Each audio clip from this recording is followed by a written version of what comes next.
Samajwadi party के पिछड़ा वर्ग प्रकोष्ठ के राष्ट्रीय अध्यक्ष राजपाल कश्यप ने ये दावा किया कि उनकी पार्टी 300 सीटों से अधिक जीतकर विधानसभा में बहुमत सिद्ध करेगी और अखिलेश यादव भी हमारे मुख्यमंत्री होंगे। उन्होंने कहा, भाजपा सरकार की गर्मी तो पश्चिमी उत्तर प्रदेश के लोगों ने ही ठंडी कर दी है और उनको पराजय का सामना करना पड़ेगा।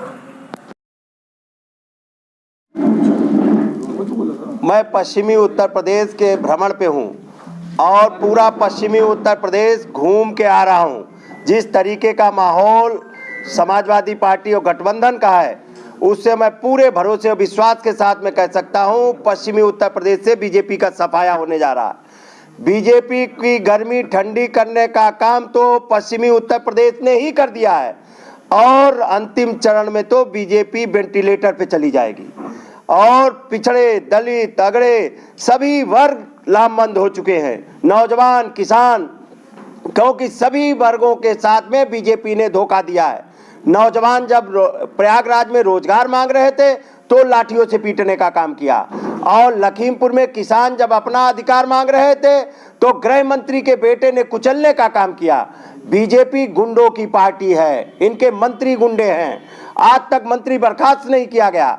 सबसे ज्यादा अपराधियों को टिकट देने वाली बीजेपी है और नाकाम सरकार है। महंगाई चरम सीमा पे है, बेरोजगारी चरम सीमा पे है। माननीय अखिलेश यादव जी ने कहा है, डॉक्टर राम मनोहर लोहिया की नीति, दाम बांधो नीति के तहत अब बिजली फ्री मिलेगी 300 यूनिट घरेलू, अब 1500 रुपए मिलेंगे महिलाओं को, समाजवादी पेंशन 18,000 रुपए साल और सिंचाई मुफ्त होगी। 22 लाख नौजवानों को आईटी सेक्टर में नौकरियां दी जाएंगी और साथ ही साथ में लैपटॉप भी दिया जाएगा।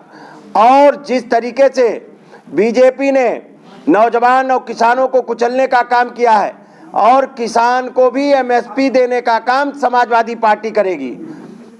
और जिस तरीके से बीजेपी हर मोर्चे पे विफल रही है और कई दौर आए, चाहे कोरोना काल आया तब भी बीजेपी नाकाम रही, ऑक्सीजन तक नहीं दे पाई। जब श्रमिक पैदल चल रहे थे तो साधन तक नहीं दे पाए। ये बीजेपी ने जिस तरीके से पिछड़े और दलितों का आरक्षण खत्म किया है, माननीय अखिलेश यादव जी ने कहा है हमारी सरकार बनेगी तो जाति जनगणना कराएंगे, आबादी के हिसाब से सबको हक और अधिकार देने का काम करेंगे। राजपाल जी, एक सवाल ये है कि धीरे धीरे चुनाव मुद्दों से भटकता जा रहा है। अब जो सवाल आ रहा है सिर्फ हिंदू मुस्लिम, क्या अब हिंदू मुस्लिम की राजनीति होगी? चुनाव क्या विकास पे होगा या सिर्फ हिंदू मुस्लिम पे होगा? बीजेपी विकास के मुद्दे पे भाग रही है, विकास पे चर्चा करने के लिए नहीं तैयार है। हमारे नेता माननीय अखिलेश यादव जी विकास की बात कर रहे हैं, हम विकास पे बहस करने के लिए तैयार हैं, हम बेरोजगारी पे बहस करने के लिए तैयार हैं, हम महंगाई पे बहस करने के लिए तैयार हैं। लेकिन बीजेपी केवल हिंदू मुसलमान का मुद्दा बना रही है। अध्यक्ष बनाया गया है और बरेली की सभी सीटें हमारे नगर अध्यक्ष जी बैठे हैं और बरेली की पूरी पार्टी लामबंद है और बरेली की सभी सीटें समाजवादी पार्टी और गठबंधन भारी मतों से विजयी होने जा रहा है और बीजेपी का सफाया होने जा रहा है।